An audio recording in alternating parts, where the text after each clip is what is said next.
జై హింద్, జై భారత్, జై శ్రీరామ్ ఫ్రెండ్స్. నేను మీ ఉదయ్ కిరణ్. Welcome to Chitragupt. పహల్గామ్ దాడి తర్వాత మొత్తంగా పాకిస్తాన్ని పండబెట్టి తొక్కుతా ఉన్నాం. దాని విషయంలోనే కేంద్రం అయితే హై అలర్ట్ జారీ చేసింది. కొన్ని ప్రాంతాల్లో తస్మత్ జాగ్రత్తగా ఉండండి. ఆ ప్రజలకు కొంచెమేమైనా అనుమానాస్పదంగా ఎవరైనా కనిపించినా వాళ్ళ మీద పోలీస్ శాఖకు ఇన్ఫామ్ చేయండి. ఏమైనా అనుమానాస్పదంగా ఏదైనా వదిలేసి వెళ్ళినా కూడా దాని విషయంలో కూడా పోలీస్ శాఖకు ఇన్ఫామ్ చేయండి అని మాట్లాడుతూ హై అలర్ట్ జారీ చేశారు. గత కొన్ని రోజుల కింద హైదరాబాద్ అండ్ వైజాగ్ ప్రాంతాల్లో హై అలర్ట్ జారీ చేశారు. తర్వాత రెండు ప్రాంతాలకు సంబంధించినటువంటి కింది స్థాయిలో కొన్ని ఏరియాలు తెలుగు రాష్ట్రాలకైతే కొన్ని ప్రాంతాలలో డేంజర్ ఉంది, డేంజర్ జోన్గా ఉన్నారు, దయచేసి తస్మత్ జాగ్రత్త అని చెప్పేసి కూడా హై అలర్ట్ జారీ చేసినటువంటి విషయం.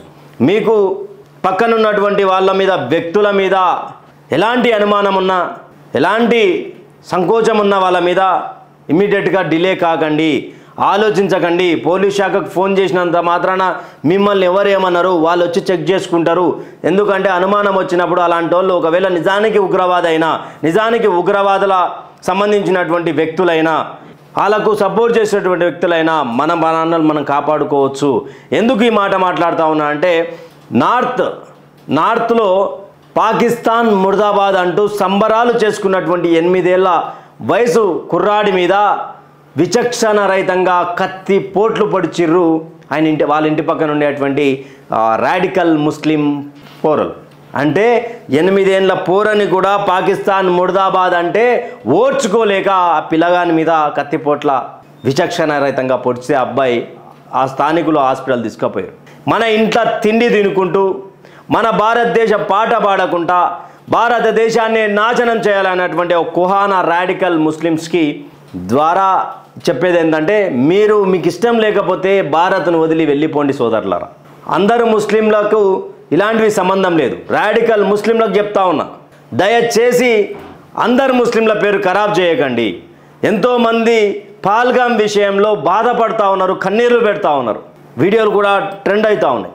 కానీ 8 ఏళ్ల పిల్లగాడు పాకిస్తాన్ ముర్దాబాద్ అంటేనే తట్టుకోలేక మీరు పొడిచారంటే, దయచేసి మీరు పొడిచినటువంటి వ్యక్తుల మీద వాళ్ళు ఎంత విచక్షణ రహితంగా పొడిచిరో వాళ్ళని విచక్షణ రహితంగా, మానవత్వం లేకుండా వాళ్ళ మీద పోలీసులు యాక్షన్ తీసుకోవాలి. అయితే మొత్తానికి తెలుగు రాష్ట్రాలకు సంబంధించినటువంటి ఏవేవే ప్రాంతాలు అయితే ఉన్నాయో నేనైతే 10 ప్రాంతాలను అయితే మేము ముందుకు తీసుకొచ్చినా, అవి కూడా పూర్తి స్థాయిలో చెప్పగలుగుతా. తర్వాత ఇక్కడ ఇంకొకటి సికింద్రాబాద్ రైల్వే స్టేషన్. ప్రముఖంగా సికింద్రాబాద్ రైల్వే స్టేషన్ సోదరులారా, సికింద్రాబాద్ రైల్వే స్టేషన్లో ఎప్పుడు కూడా లక్షలాది జనం ఉంటారు. ఆ లక్షలాది జనంలో దయచేసి మీకు అనుమానాస్పదంగా ఏమైనా ఉంటే అక్కడ రైల్వే పోలీస్ శాఖ కానీ చెప్పండి. ఇది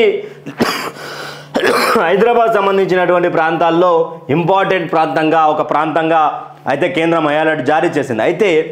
అయితే మీరు దయచేసి సికింద్రాబాద్ రైల్వే స్టేషన్ పరిధిలో ఉన్నటువంటి పబ్లిక్ కానీ, సికింద్రాబాద్ ఏరియాలో ఉన్నటువంటి వాళ్ళు కానీ ఇక కొంచెం తస్మత్ జాగ్రత్తగా ఉండండి. ఎందుకంటే దిల్సుఖ్ నగర్ బాంబ్ బ్లాస్ట్లు చేసినటువంటి వాళ్ళు, గోకుల్ చాట్ బాంబ్ బ్లాస్ట్ చేసినటువంటి వాళ్ళు ఎవరో పాకిస్తాన్ వాళ్ళు రాలే, కర్ణాటకకు సంబంధించినటువంటి వాళ్ళు వచ్చిర్రు, ఈడ స్థావరాలు ఏర్పాటు చేసుకున్నారు, ఇక్కడ బాంబ్ బ్లాస్ట్లు చేశారు.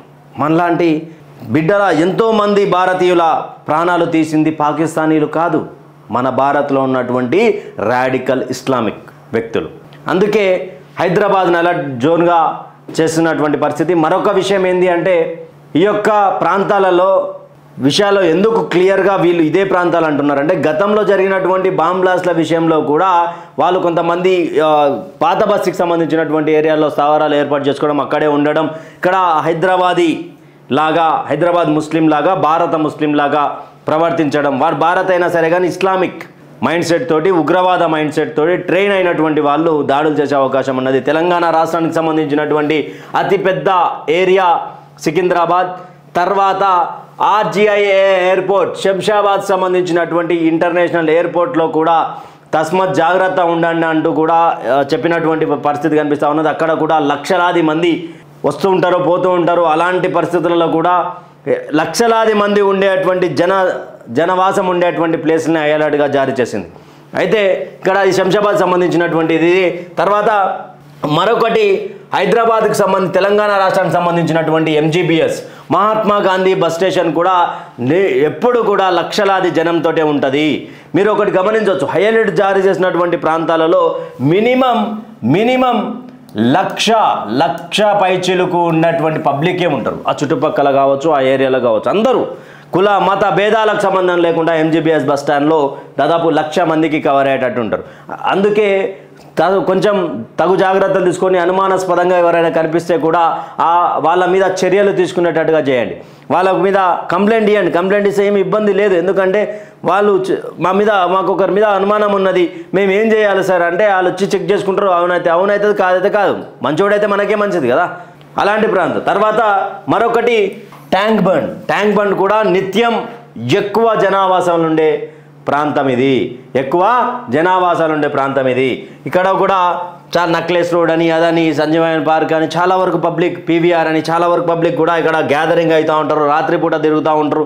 అలాంటి తిరిగే ప్రాంతాలలోనే ఇంకా ట్యాంక్ బండ్ కూడా ఒక హై అలర్ట్ జోన్లో ఉందని చెప్పేసి అలర్ట్ జారీ చేసినటువంటి విషయంలో మరొకటి ఇంకా హైదరాబాద్ సంబంధించినటువంటి ఏదైతే ఉన్నదో హైదరాబాద్ సంబంధించినటువంటి దాంట్లో మరొక 2 ప్రాంతాలను అయితే మేము పెట్టలేకపోయినాం. ఒకటి నాంపల్లి రైల్వే స్టేషన్ కావచ్చు, నాంపల్లి ఏరియా కావచ్చు, ఆ చుట్టుపక్కల ఉన్నటువంటి చాలా చిన్న ఏరియాలు అవి. దాని పక్కకు ఆనుకొని కార్వాన్ ఇక్కడ చాలా ఏరియాలు ఉంటాయి.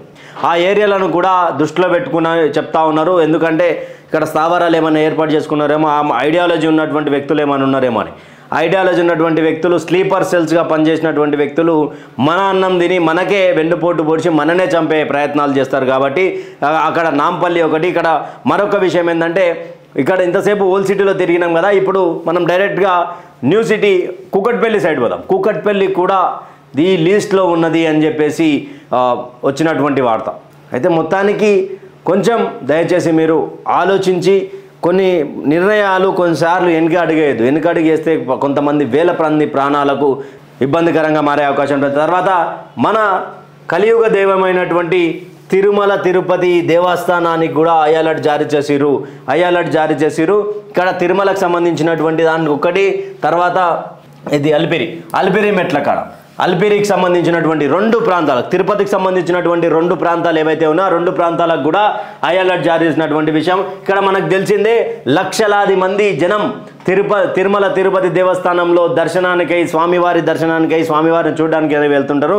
ఇలాంటి ప్రాంతాల్లో కూడా తగు జాగ్రత్తలు అక్కడ ఉన్నటువంటి సిబ్బంది కానీ, అక్కడ ఉన్నటువంటి టీటీడీకి సంబంధించినటువంటి సిబ్బంది కానీ, పోలీస్ శాఖ కానీ దయచేసి పేద ప్రజల ప్రాణాలు కష్టాలలో ఉన్నాయి, ఆపదలో ఉన్నాయి సార్. దయచేసి హై అలర్ట్ జారీ చేసినటువంటి తరుణంలో మీరు కొద్ది మేరకు ఎక్కువగా దృష్టి సారిస్తే బాగుంటుంది. తర్వాత అల్పిరిమెట్ల నుంచి కూడా చాలామంది వ్యక్తులు పాదయాత్ర పోతూ ఉన్నారు. అసొంటి టైంలో కూడా ఎలాంటి అయినా ఉగ్రమూకలు ఎటు సైడ్ నుంచి దాడి చేస్తారో తెలియనటువంటి పరిస్థితుల్లో అక్కడ కూడా కొంచెం తగు జాగ్రత్తలు తీసుకోవాలని చెప్పి కోరుకుంటూ, అయితే తర్వాత విశాఖపట్నం విశాఖ రైల్వే స్టేషన్లో కూడా మొత్తానికి రద్దీగా ఉండే ప్లేస్లకే హై అలర్ట్ జారీ చేసింది. ఆర్కే బీచ్ కావచ్చు, జగదంబ సెంటర్ కావచ్చు, విజయవాడ ఎక్కడ పండిత్ నెహ్రూ బస్ స్టేషన్ విజయవాడ, తర్వాత MG రోడ్, ఇవన్నీ కూడా హై అలర్ట్లో ఉన్నాయి. మరి తెలుగు రాష్ట్రాలకు సంబంధించినటువంటి ముఖ్యమంత్రులు దయచేసి దీని మీద దృష్టి సారించి దయచేసి ముఖ్యంగా తెలంగాణ రాష్ట్రంలో ఉన్నటువంటి రోహింగ్యాలను, అదే తరుణంలో పాకిస్తాన్కి సంబంధించినటువంటి వ్యక్తులను దయచేసి వాళ్ళ దేశాలకు వాళ్ళు పంపించాలి. వాళ్ళ దేశాలకు పంపిస్తే ఇలాంటి హై అలర్ట్ జారీ చేయడము తగ్గుతుంది. 55 సంవత్సరాల తర్వాత గుర్తుపెట్టుకోండి, 55 సంవత్సరాల తర్వాత వార్ సైరన్ హైదరాబాద్లో మోగింది.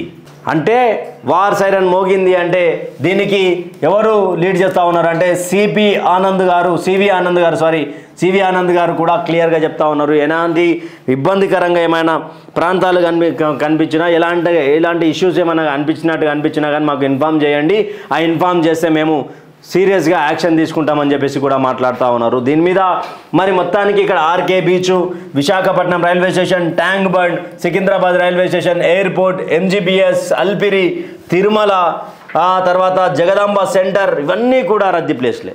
మీరు ఎవరికైనా భారతదేశం మీద ఇష్టం లేకపోతే దయచేసి మీరు మీ పాకిస్తాన్కి వెళ్ళిపోండి. కానీ ఇక్కడ ఉన్నటువంటి ప్రజల మీద ఎలాంటి చర్యలు కానీ తీసుకునే ప్రయత్నం చేసుకోకండి. ఎందుకంటే భారత్ నా ఇంటి ఆడబిడ్డల సింధూరం తెరిపేస్తేనే, కాశ్మీర్ బార్డర్లో చెరిపేస్తేనే ఆపరేషన్ సింధూర్ పేరుతో ఉగ్రవాదుల స్థావరాలను వాళ్ళ మొత్తానికి ఏదైతే ఆల్ ఖైదా కావచ్చు, లష్కర్ ఎ తోయిబా కావచ్చు, జైషే మహమ్మద్ కావచ్చు, ఇలాంటి ప్రాంతాలను కుప్పగూల్చినాం. ఇంకా సామాన్యుల జోలికి మేము పోలే. అయినా కూడా భారతదేశానికి సంబంధించినటువంటి 15 మంది సామాన్యులను పాకిస్తాన్ పొట్టన పెట్టుకున్నదే ప్రజలారా. మనము ఎక్కడైతే టార్గెట్ చేసినామో ఉగ్రవాద స్థావరాలని అక్కడే కొట్టినాం. అది భారత్ యుద్ధ నీతి అంటే. భారత్, నేను పొద్దుగాలే చెప్పినా ఇప్పుడు చెప్తున్నా, భారత్ యుద్ధంలో కూడా మానవత్వం చాటుకుందిరా లుచ్చా పాకిస్తాన్. మీరు మా భారతదేశ సామాన్యుల మీద కాల్పులు చేస్తూ ఉన్నారు. పాక్ మిలిటరీ అంటది మాకు ఉగ్రవాదుల సంబంధం, కానీ ఉగ్రవాదులకు ఆ జెండలేసి, పాకిస్తాన్ జెండలేసి వాళ్ళు స్వాతంత్ర సమర యోధుల్లాగా ట్రీట్ చేస్తూ, వాళ్ళను ఊరేగిస్తూ, వాళ్ళకు కన్నీళ్లు వీడుకోలు చెప్పినటువంటి దరిద్రపు చరిత్ర ఈ పాకిస్తాన్ది. మళ్ళీ మాకు సంబంధం లేదు, ఒకడేమో మాకు సంబంధం లేదు, ఒకడేమో మాకేం లేదు, మేమే చేయిస్తున్నాం, మేమే సపోర్ట్ ఉన్నామన్నా. ఇద్దరు ఒక మాట మీద మాట్లాడుతున్నటువంటి తరుణంలో అక్కడ ఉగ్రవాదులకు జెండాలు కప్పి అంత్యక్రియలు చేసినప్పుడే ఉగ్రవాదులకు మీరు ఎంత పెద్ద పిట్టేస్తారో అర్థమవుతా ఉన్నది. చైనాకు చివాట్లు పెడతా ఉన్నారు, పాకిస్తాన్కి పచ్చకడు కొడతా ఉన్నారు, అయినా కానీ సిగ్గొస్తలేదు. ఇంకా సామాన్య భారతదేశ ప్రజల మీద ఇలాంటి చర్యలకు ఏమైనా పాల్పడితే మాత్రం భారత కేంద్ర ప్రభుత్వం మాత్రం చాలా సీరియస్గా పోయే అవకాశాలు కనిపిస్తూ ఉన్నాయి. సింధూరాలు తుడుపుకున్నటువంటి నా అక్కలు ఈరోజు సంతోషపడతా ఉన్నారు. మా సింధూరాలు తెరిపేసిరు. ఆడ అజర్ మసూద్ వాని కుటుంబాన్ని లేపేసినాం మనం 10 మందిని. నన్ను ఎందుకు చంపలే, నన్ను చంపి ఉంటే బాగుంటుండే, నా కుటుంబం ఏం చేసిందని అని మాట్లాడుతూ ఉన్నాడు. నీ కుటుంబం ఏం చేసిందో పక్కన పెడితే నీ కుటుంబ ప్రాణాలు పోతేనే ఈరోజు నీకు బాధ అవుతున్నది మసూద్. మరి ఎంతమంది రక్తాలతోటి భారతదేశాన్ని తడిపినవు. 2019 పుల్వామా దాడిలో నా భారత వీర జవాన్లను పొట్టన పెట్టుకున్నావు.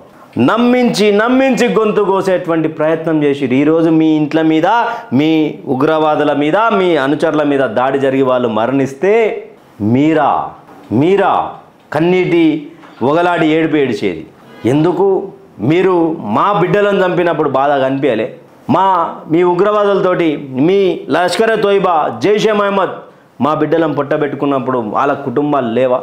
మొన్న పాల్గామ్లో 28 మంది మగవాళ్ళను హిందువులా కాదా చెక్ చేసి చంపినప్పుడు ఆ రోజు మీకు కన్నీళ్ళు రాలేదారా? ఇక్కడ పాల్గామ్, అక్కడ దేశంలో ఉండి పాకిస్తాన్ సపోర్ట్ చేసినటువంటి నా కొడుకులను చంపాలి, పీఓకే కావాలంటారు. పీఓకే పాక్ ఆక్రమిత కాశ్మీర్ ఉగ్రవాద స్థావరాలను ఏర్పాటు చేసుకున్నది. భారత్ మీద దాడులు చేయడానికే పీఓకే పాకిస్తాన్ యూజ్ చేసుకుంటున్నది. పీఓకేని క్లీన్ చిట్ చేయాలి, పీఓకేని ఈ సమయంలో గుంజాలి. దయచేసి ఈ వీడియో ఎంత అయితే అంత ఎక్కువగా షేర్ చేయండి. మరీ ముఖ్యంగా ఇప్పుడు కేంద్రం ఇచ్చినటువంటి హై అలర్ట్ జారీలో దయచేసి ఈ ప్రాంతాలలో ఉన్నటువంటి ప్రజలు జాగ్రత్త, తస్మత్ జాగ్రత్త చెప్పను కానీ జాగ్రత్త. ఎందుకంటే ఉన్నటువంటి యుద్ధ వాతావరణ సిచ్యువేషన్స్ అట్లే ఉన్నాయి. పొద్దుగాల కూడా అన్న చెప్పిండు, ఒకవేళ యుద్ధమే జరిగితే ఏమేమి అన్న తాను ఉండాలి, కరెంట్ ఉండాలా లేకపోతే ఏమి ఉండాలి అని. అలాంటివంటి పరిస్థితులల్లో కొన్ని జాగ్రత్తగా తీసుకోండి. Stay tune with Chitragupt and signing off మీ ఉదయ్ కిరణ్. వీలైనంతగా వీడియోని అయితే షేర్ చేయండి.